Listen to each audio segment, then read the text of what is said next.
Good morning, Floyd's House Christian. Hope everybody's having a good day so far.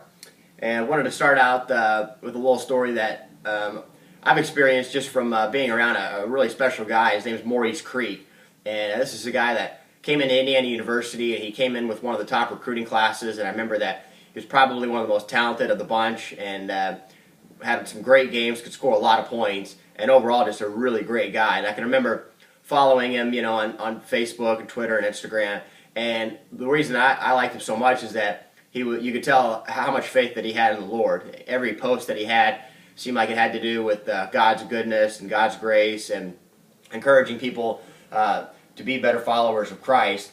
And, his freshman year, he did have a lot of great games. I think he scored over 30 points in a game, but at one point towards the end of the year, he blew out his right knee, which, nobody wants to be a part of an injury like that, especially to somebody who seems like such a good guy and has so much to offer.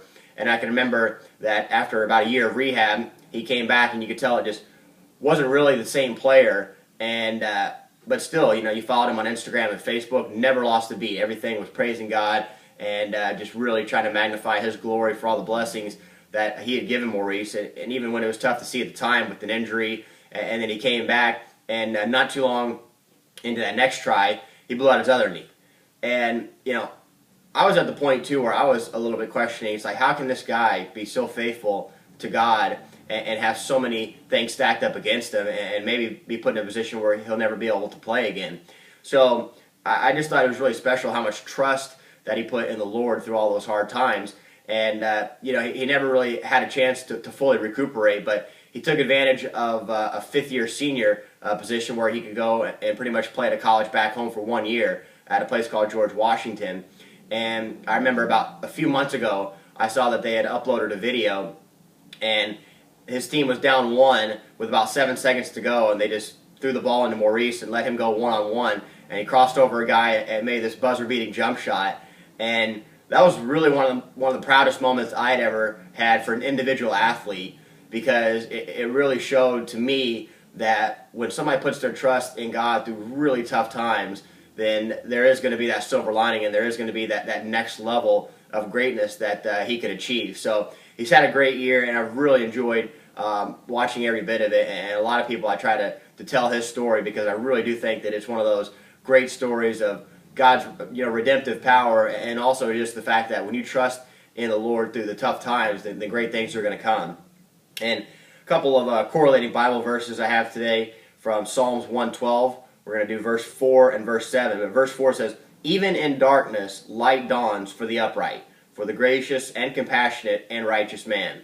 And also verse 7 says, "He will have no fear of bad news. His heart is steadfast, trusting in the Lord."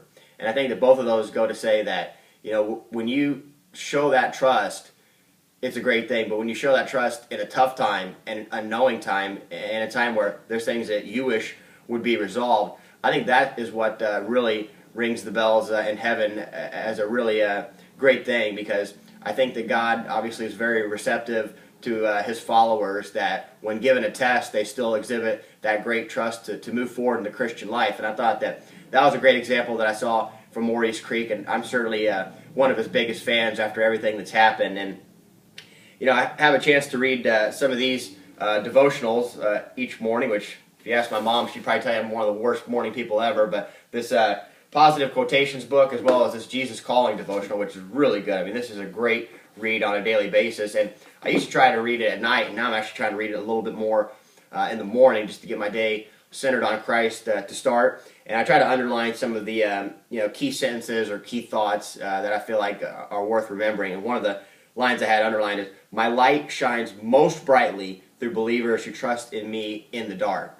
And I think that that's a great line. And I think that a lot of us can think of situations that we've had in the past or that we're having right now, where you follow Christ, and a part of us does expect great things to happen because of that. But really, when you look throughout the Bible, there's so many examples of all the people that were really put to the test by the Lord and exhibited patience and most of all trust.